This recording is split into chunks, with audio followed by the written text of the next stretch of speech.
You ever put on a song that just completely moves you, brings you up, or even makes you cry, and you look over at your friend and they're just not feeling it? Well, today we're going to get into why, for some people, it's not just a matter of taste.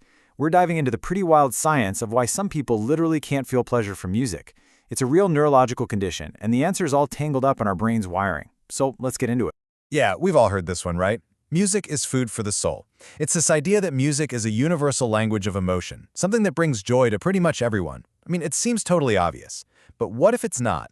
Because, get this, for about 3 to 5% of the world's population, that statement just isn't true. We're talking about millions of people who can listen to the most beautiful symphony or the most powerful rock anthem and feel absolutely nothing. Not dislike, not boredom, just a total blank. Now, this isn't just about someone not liking pop music or only listening to classical. This is a real, recognized neurological condition. So let's give it its proper name and figure out what is actually going on here.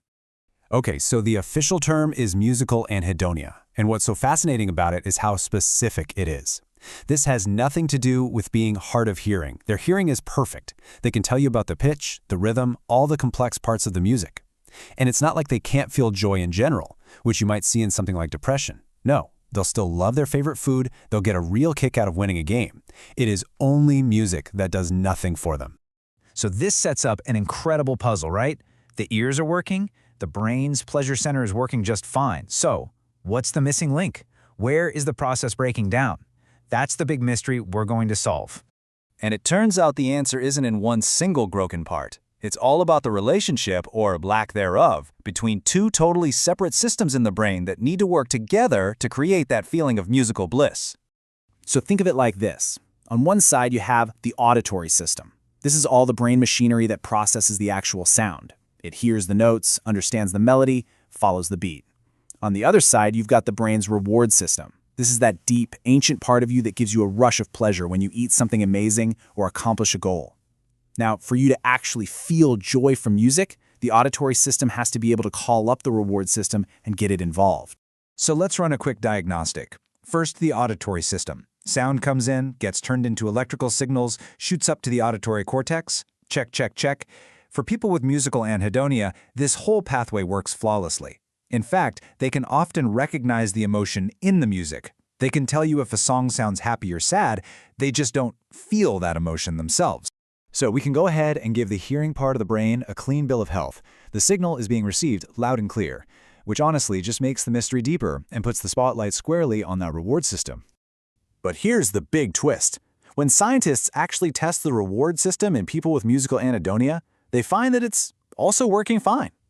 You give them their favorite food, their brain's pleasure center lights right up. You give them a cash prize in a game, same thing. Dopamine starts flowing, they feel good. But then you play them music, crickets. Nothing. The reward system is perfectly capable of doing its job, is just not getting the memo from the music. All right, let's just be crystal clear, because this is the key. The parts of the brain that hear music are working, and the parts that feel pleasure are working. The problem, then, has to be the wire that connects the two. And this leads us directly to the real culprit. If all the individual components are in working order, then the fault must lie in the connection between them. Okay, let's put the pieces together in real time. The sound arrives, perfectly processed in all its rich detail by the auditory cortex. Check. And at the very same moment, the brain's pleasure center is just sitting there, totally ready and able to fire up and give you that rush of joy. Check. So if both ends of the line are working, what is going on? Why isn't the call going through? And here it is, the aha moment. The problem is the reward highway. There's supposed to be a superhighway of neurons connecting the part of the brain that hears to the part that feels. And in people with musical anhedonia, that highway is basically shut down. The scientific term for this is functional decoupling. And the incredible thing is, using brain scans like fMRIs, scientists can literally see this happening. In most of us, when we listen to music we love, the auditory and reward areas light up in sync. They're talking to each other. But in folks with musical anhedonia, that connection is just dark. It's a total communication breakdown. You know, understanding this broken connection does a lot more than just solve a really interesting puzzle. It completely changes how we think about the very experience of pleasure itself. I mean, the implications are huge. This could help us better understand the more widespread anhedonia we see in depression. Maybe it's a larger-scale version of this decoupling.